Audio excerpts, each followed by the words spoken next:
Bonsoir, nous sommes le jeudi 4 juin, l'heure du journal de la rédaction sur TV Film. Merci de nous rejoindre. Voici les principaux titres de l'actualité locale.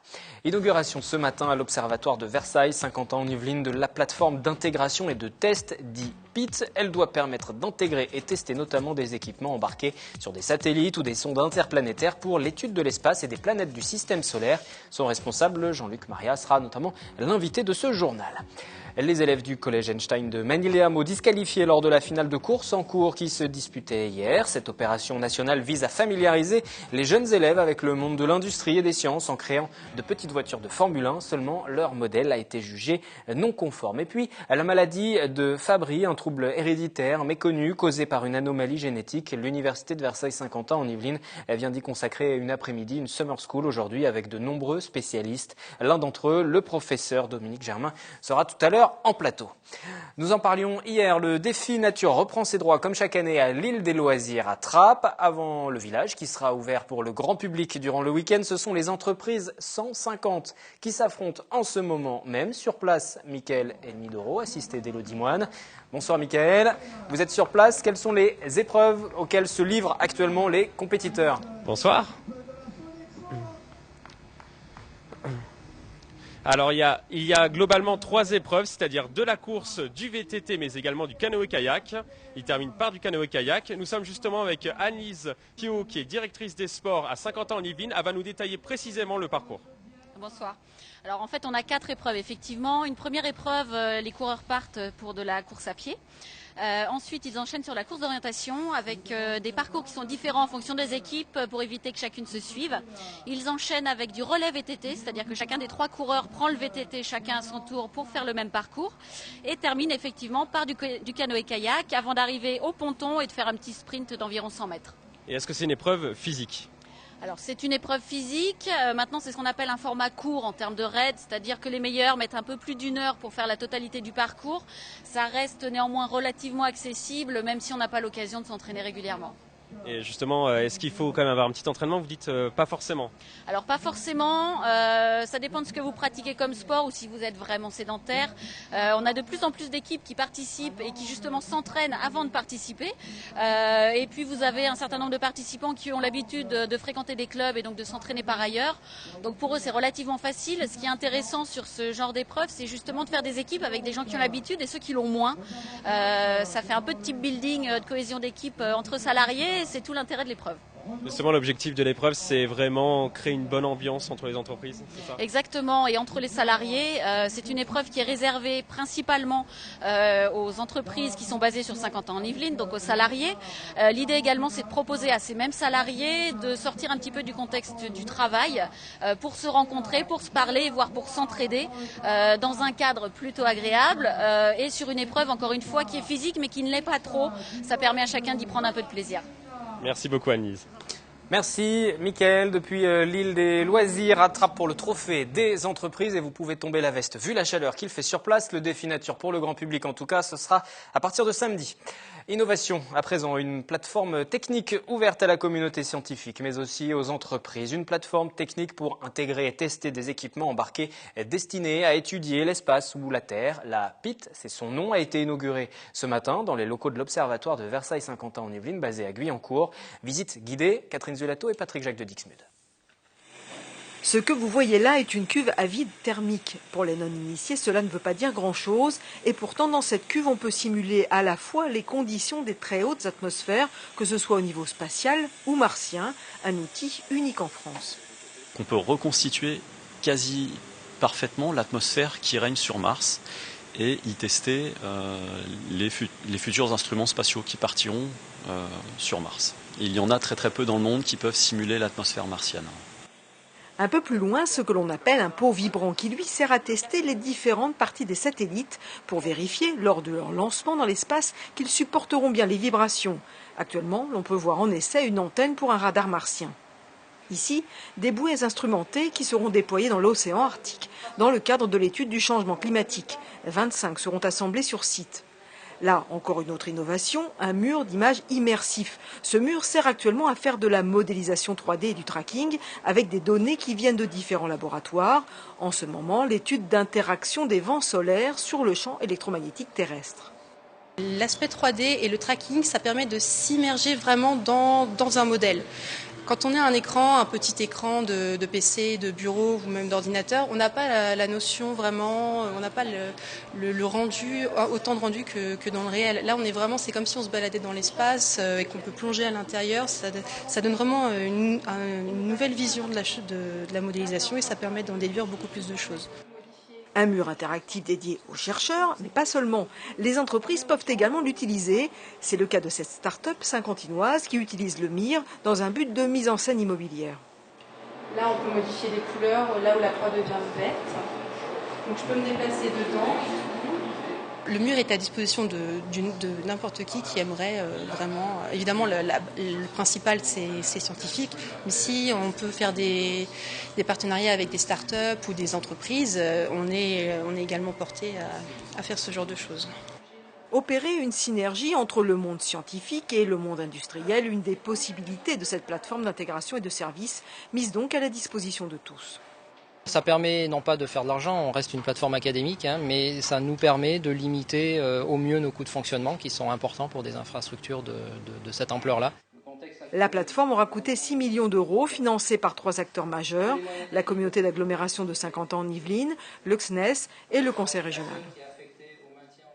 Le directeur technique de cette plateforme intégration test de l'OVSQ est en plateau à présent. Bonsoir Jean-Luc Maria. Bonsoir. Et bienvenue. On va tout d'abord resituer les enjeux de cet équipement. En quoi ça va vous permettre de mieux poursuivre vos missions, les missions de l'Observatoire de Versailles-Saint-Quentin. On rappelle que vous êtes spécialisé dans les sciences de l'environnement, du climat et du développement durable aussi. C'est ça. Donc l'Observatoire, au travers de ses activités de recherche, qui sont portées par les laboratoires affiliés à cet observatoire, donc travaille sur des thématiques notamment spatiales et environnementales. Donc les laboratoires font de l'instrumentation, c'est-à-dire des équipements qui sont ensuite déployés soit sur Terre, pour l'étude de la Terre, peuvent être embarqués sur des ballons, sur des avions également, et bien sûr sur des satellites et des sondes interplanétaires. C'était l'inauguration ce matin, il y avait quelques démonstrations, mais il y a des applications concrètes, des tests grandeur nature. Oui, tout à fait. Alors aujourd'hui c'était l'inauguration pour marquer la fin officielle de l'installation de tous les moyens. C'est un projet qui date de plusieurs années. Aujourd'hui, donc, inauguration, on a déjà démarré l'opération de certains moyens. Et par exemple, en début de semaine, on a testé l'antenne que vous avez vue sur le pot vibrant, qui est donc un morceau d'un instrument qui doit se poser à la surface de Mars d'ici quelques années. Donc ça a été testé lundi, et demain on teste ce qu'on appelle un nanosatellite, donc un petit satellite pour aller étudier les hautes couches de l'atmosphère terrestre. Et qui pourra être lancé par la suite. Et qui sera lancé l'année prochaine, voilà, un projet européen. C'est du concret. C'est du concret, tout à fait. Je parlais des enjeux tout à l'heure, justement, ça va permettre aux chercheurs, aux étudiants d'être à la pointe aussi sur un plan européen, un plan mondial aussi, cet équipement. Oui, tout à fait. Donc on est ouvert, on est une plateforme académique, ouvert aux équipes scientifiques, techniques et du monde étudiant, bien évidemment. Donc on est là en fait pour leur permettre d'accéder à des moyens qui ne sont pas forcément accessibles au niveau d'un seul laboratoire. Donc l'idée vraiment de base de notre infrastructure, c'est une structure de mutualisation à destination de tout le monde académique qui pourrait l'utiliser, et donc pas seulement, puisque effectivement on est ouvert aussi aux entreprises, comme vous avez pu le voir. Tout cela est assez unique, ces équipements qui sont proposés. Oui, ça se faisait ailleurs sur d'autres universités. Alors il y a deux cas, il y a des moyens qui ne le sont pas ou qui sont déjà disponibles soit dans d'autres laboratoires de la région ou en France. D'autres par contre sont tout à fait uniques. La cuve à vide qui a été citée effectivement a une fonctionnalité particulière qui nous permet de simuler l'atmosphère martienne, et ça c'est tout à fait unique en France et probablement en Europe. Et c'est ça qui est le plus remarquable sur ce site? Qu'est-ce qui fait la différence par rapport En fait non, ce qui est remarquable c'est la somme de tous les moyens qu'on a, qui nous permettent aussi bien de travailler sur des instruments pour la Terre que pour l'espace, et de nous ouvrir aujourd'hui au monde et au tissu économique local de Saint-Quentin. On peut peut-être un peu insister justement sur l'aspect ouverture aux entreprises, parce qu'il y a une vraie synergie qui va se faire avec le bassin local et toutes ces entreprises qui gravitent autour.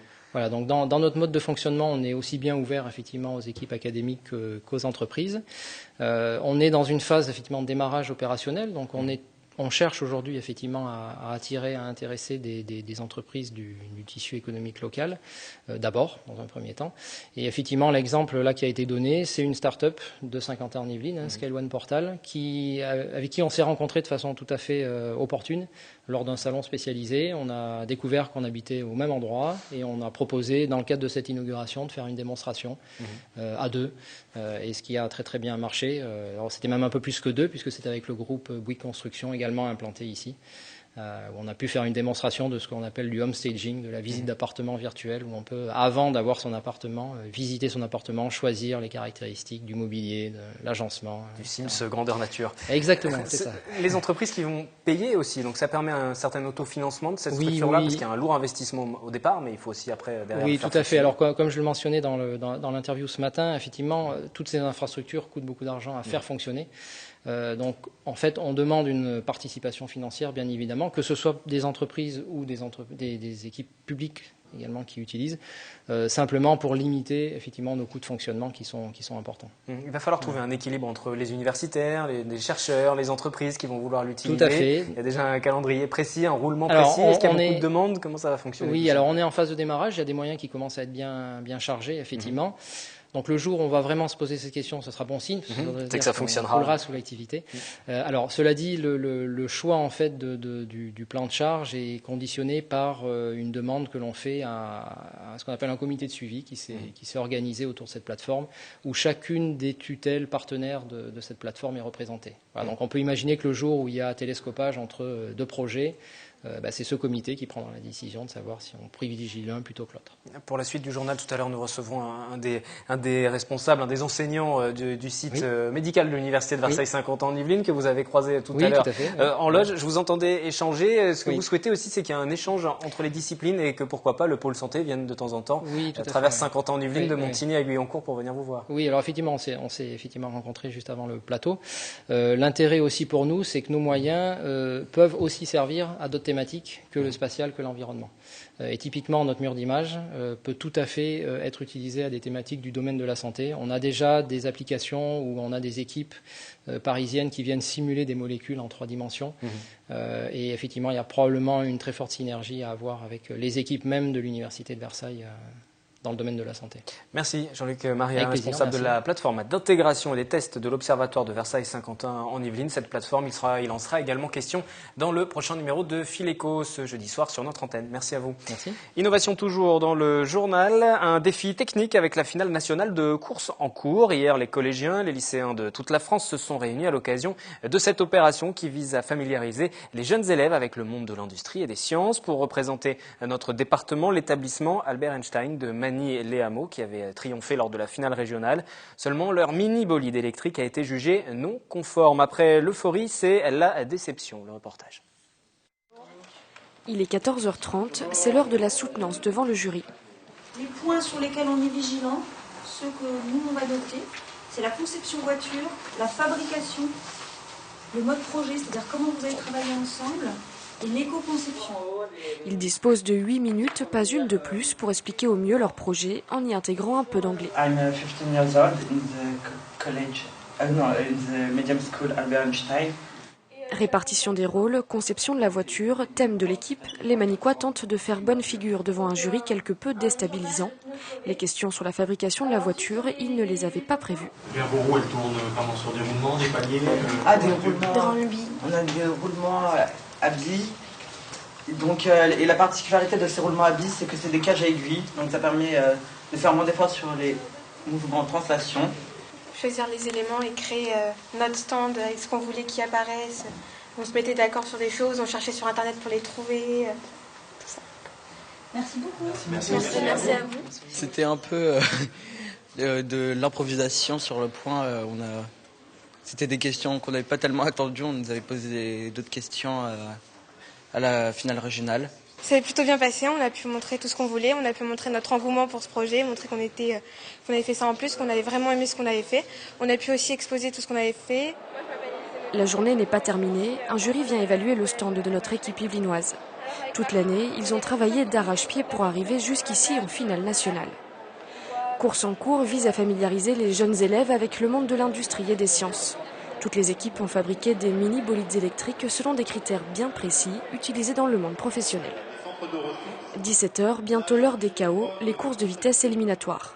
Les Full Metal Rocket cherchent leur horaire de passage. Introuvable sur le tableau, le couperet tombe.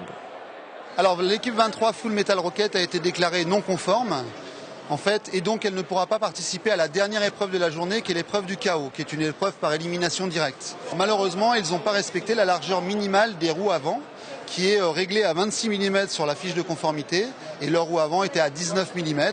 Donc c'est une petite erreur qui va leur coûter la possibilité de participer au chaos. Une mésaventure qu'ils n'ont pas connue au concours régional car ils ont depuis modifié leur voiture pour tenter de l'améliorer. Leur chance de gagner la finale s'effondre, ils comprennent cette décision, mais la déception est bien là. C'est triste, c'est une défaite, on porte des roues pour quelques millimètres à une roue, c'est dommage. Mais bon, il faut se dire qu'on est déjà arrivé jusque-là, donc c'est une défaite dans la victoire, je sais pas comment le dire, mais on était une équipe soudée, on a appris plein de choses, on a découvert des métiers, des logiciels. Ça a resté dans notre cœur et dans nos esprits longtemps. Ils ne sont pas sur le podium, mais quoi qu'il en soit, cette expérience est plus que positive et semble avoir suscité quelques vocations. Santé à présent pour la suite de ce journal avec ce colloque, cette Summer School européenne autour de la maladie génétique de Fabry. La faculté des sciences de la santé de l'UVSQ vient de se pencher sur la question cet après-midi. Bonsoir Dominique Germain. Bonsoir. Vous êtes professeur des universités, praticien hospitalier, l'un des spécialistes de cette maladie génétique rare qui au final ne touche qu'une personne sur un peu plus de 110 000. Alors c'était les chiffres historiques effectivement qu'on peut trouver dans les traités de médecine. Les données les plus récentes qui sont intéressées à chercher les nouveau-nés dans les maternités, par exemple un travail en Italie et un travail à Taïwan, trouvent une fréquence beaucoup plus importante de l'ordre de 1 pour 3000 naissances. Donc on découvre progressivement l'ampleur de cette maladie génétique. Absolument. Il y avait des cas autrefois cachés manifestement dans la population générale. Comment ça se caractérise justement? Quels sont les symptômes de cette maladie de Fabry? C'est un magnifique exemple de ce qu'on appelle une maladie multisystémique, c'est-à-dire qu'elle touche tous les organes. Donc il y a une importante atteinte rénale, le cœur, le système nerveux central, c'est-à-dire le cerveau, mais aussi la peau, les yeux, les oreilles. Donc ça veut dire que la vie du patient est menacée lorsqu'on est atteint de cette maladie génétique? La vie du patient est très menacée. C'est une maladie qui est génétique et qui est portée sur le chromosome X. On a donc une différence entre les hommes et les femmes. Les hommes qui sont du coup forcément plus concernés. Absolument. On considère que l'espérance de vie est réduite d'environ une dizaine d'années chez les femmes. Et là encore, les données historiques retrouvaient environ 30 ans de réduction d'espérance de vie chez les hommes avec un décès à l'âge moyen de 41 ans. Elle est difficile à diagnostiquer, justement. Quels sont les tests qui permettent? Elle est relativement sournoise, pernicieuse, et j'ai l'habitude d'écrire que tout enfant avec, par exemple, des douleurs des extrémités, des mains, des pieds, devrait être considéré pour cette maladie, mais on doit aussi l'envisager devant des diathèses, des pathologies beaucoup plus communes, comme par exemple l'accident vasculaire cérébral, l'infarctus du myocarde, la progression vers la dialyse ou la transplantation rénale. Vous parlez des diagnostics qui se font maintenant plus fréquemment, vous parlez du nombre de cas plus nombreux, ça veut dire qu'il y a des traitements qui sont possibles si on le détecte rapidement? Absolument, donc c'est un des succès essentiels de notre unité de recherche. Nous avons développé il y a maintenant légèrement plus d'une dizaine d'années une thérapie enzymatique. Donc on est un échelon en dessous de la thérapie génique, c'est-à-dire qu'on apporte au malade la protéine, l'enzyme qui lui fait défaut. Pour ceux qui n'ont pas été détectés lors de la naissance, comme c'est le cas maintenant grâce au progrès de la recherche, quels sont les signes qui doivent alerter? Alors, on a des signes dermatologiques qui consistent en des petites papules rouges sur la peau, mais comme je le précisais auparavant, les douleurs des extrémités chez l'enfant, tout accident vasculaire cérébral, un infarctus du myocarde, une atteinte rénale sévère, une surdité peut faire considérer cette maladie. Juste pour revenir sur le traitement ne veut pas dire forcément guérison, si? Alors, c'est une maladie génétique. Nous venons avec l'Université de Versailles, Saint-Quentin-en-Yvelines, de publier nos résultats il y a seulement 2 semaines dans le prestigieux Journal of Medical Genetics, c'est un journal anglais de la spécialité. Ces travaux ont porté sur 10 ans de thérapie et donc j'ai vraiment le plaisir d'annoncer ce soir que sur les 52 malades initialement inclus, nous avons 49 patients survivants, alors que comme je vous l'ai dit précédemment, le décès survenait auparavant à un âge moyen de 41 ans et la moyenne de notre corps de patients est de 47 ans. Il y a eu un colloque cet après-midi, j'imagine que vous avez présenté ces différents travaux. Quel était un petit peu l'objectif de montrer? C'était un état des lieux où il y a eu un échange avec vos homologues à travers toute l'Europe qui aussi cherchent de leur côté, progressent? Donc la maladie de Fabry, comme vous l'avez très bien dit, est une maladie rare. C'est important de diffuser la connaissance. C'est une des missions du centre de référence de maladies rares que je dirige. Et donc on a créé ce qu'on appelle une summer school, c'est-à-dire une école d'été qui s'adresse à des médecins déjà diplômés, déjà qualifiés. La première édition a eu lieu à l'université de Versailles l'an dernier, c'était encore une fois un début, et donc nous avions une trentaine de participants. Il y a eu beaucoup de succès. Nous avons doublé le nombre d'enregistrements cette année avec 60 participants de l'Europe entière, comme vous l'avez dit, mais même 3 médecins du Japon, des médecins russes, des médecins des Émirats arabes unis. Donc c'est un franc succès. Donc c'est un franc succès français et saint-quantinois, de l'Université de Versailles-Saint-Quentin notamment. Et sur les recherches que vous menez, il y a un centre de référence pour cette maladie Généo, c'est ça? Alors, vous êtes le coordonnateur, pardon. Absolument. J'ai un petit laboratoire de recherche ici à Montigny, dans l'équipe dirigée par Luis Garcia, qui est une équipe qui se consacre au développement de nouveaux médicaments et de biothérapie précisément pour ces maladies rares. Et puis un service de maladies génétiques qui est basé à l'hôpital Raymond Poincaré à Garches avec le centre de référence labellisé par le ministère pour cette maladie rare. Et il y a une aide pour la prise en charge aussi, pour accompagner? Oui, le ministère de la Santé joue très bien son rôle puisque dans le cadre du plan national maladies rares, nous sommes soutenus en termes de postes médicaux et paramédicaux. Parce qu'on parle souvent des difficultés de recherche autour des maladies rares. Vous ne tirez pas, vous, la sonnette d'alarme? Pour vous, les choses progressent, avancent correctement? On avait l'habitude de parler de maladies orphelines autrefois, et je crois que un certain nombre de ministres et d'hommes politiques ont pris conscience de la gravité de la situation, ont mis en place ce plan national maladies rares, qui, je crois, est un soutien important, effectivement, pour la recherche et le soin pour les patients atteints de cette pathologie. Et les résultats qui arrivent, puisque vous nous l'avez dit il y a une quinzaine de jours, les bons résultats que vous avez pu communiquer. Merci, professeur. Merci de votre invitation. D'être passé sur ce plateau spécialiste donc, de cette maladie génétique rare, la maladie de Fabry.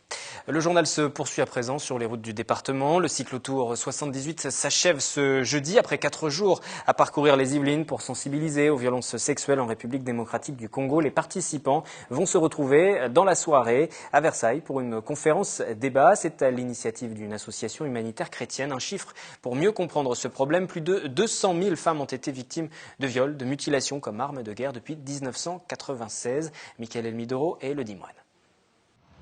Une marche de 100 km à travers les Yvelines en 4 jours, un pari fou imaginé par l'association La Gerbe. Cette opération baptisée Cyclotour 78 consistait à relier à pied la commune d'Équevilly à Versailles en passant par Saint-Quentin en Yvelines. Objectif de ce périple, dénoncer les violences sexuelles faites aux femmes au Congo. On estime que depuis 1996, avec le début des conflits, de l'instabilité du pays, il y a eu plus de 200 000 femmes qui ont été violées. Viol comme arme de guerre, c'est systématique, c'est pensé et volontairement pour déstructurer les familles, déstructurer les villages. Tout est fait au vu et au su de tous, volontairement. Ces marcheurs ont poussé symboliquement un vélo en hommage aux bénévoles de l'association présents en Afrique. Ces derniers transportent des lits médicalisés dans tout le pays pour des interventions chirurgicales. Au total, une dizaine de personnes a participé à l'intégralité de ce périple. Cette marche, elle nous demande des efforts, mais on n'a rien sans rien. Il y a un prix à tout et il y a le coût de l'effort, mais aussi le plaisir de la cause qu'on défend, le plaisir d'être aussi avec des personnes qui sont motivées, qui comprennent le sens de tout ce que l'on fait. Donc voilà, on est très volontaires. Ça demande des efforts puisqu'on n'est pas du tout des marcheurs, on n'a jamais marché jusque-là, donc on marchera peut-être plus après. Ça donne envie en tout cas. Le cyclotour 78 s'achève ce jeudi au conseil départemental des Yvelines à Versailles. Si vous n'avez pas marché aux côtés des bénévoles pendant cette opération, vous pouvez faire un don sur leur site internet. Cet argent permettra de financer des interventions chirurgicales en Afrique. Avant de refermer ce journal, des images de Saint-Cyr-l'École et ses agents municipaux en grève cet après-midi. 2 heures de mouvement de protestation à l'appel de la CGT. Rassemblés devant la mairie, ils se sont ensuite dirigés vers la gare pour se faire entendre. L'objet de cette colère, des avancements d'échelons ralentis, des heures supplémentaires non payées en totalité, de l'abus de précarité ou encore un manque de moyens humains sur le terrain. C'est ce qu'ils dénoncent. Ils se sont rassemblés devant la mairie avant de partir donc ensemble vers la gare. Voilà, tous les agents de la collectivité sont mécontents, dû à nos conditions de travail.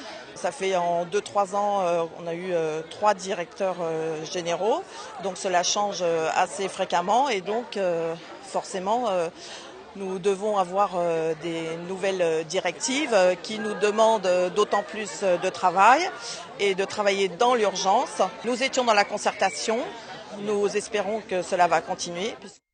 Dans un communiqué, la municipalité répond à ces revendications et tente d'expliquer ses choix. Elle parle notamment de pression financière que le gouvernement fait peser sur les communes et de ses efforts en tant que mairie pour assurer au personnel municipal des conditions de travail malgré tout favorables. Rendez-vous demain pour le journal du vendredi présenté par Catherine Zulato. L'essentiel de l'actualité du jour, le résumé de la semaine. Tout de suite, Fileco, toujours préparé, présenté par Florane. Parfait, très bonne soirée.